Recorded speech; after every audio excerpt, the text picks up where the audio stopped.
उद्या पंतप्रधानांच्या हस्ते होणाऱ्या पुणे मेट्रोच्या भूमिपूजनाच्या आधीच आज काँग्रेसनं पुणे मेट्रोचं भूमिपूजन उरकून टाकलं।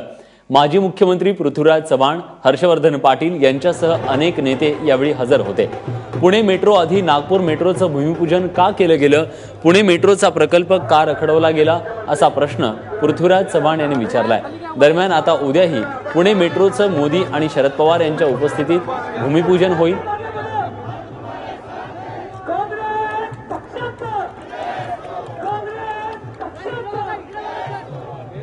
आम्हा कोणाला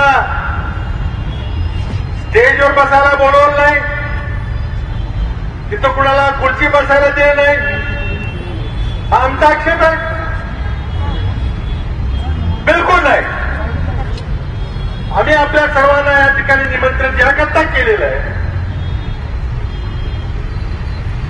की आम्हाला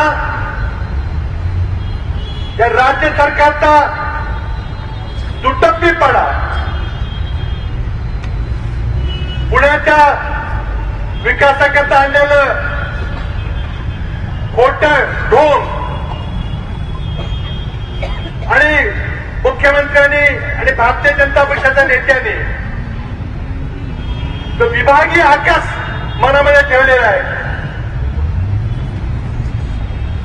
त्याचा उलगडा करण्याकरता, ते एक्सपोज करण्याकरता आम्ही हा कार्यक्रम या ठिकाणी ठेवलेला आहे।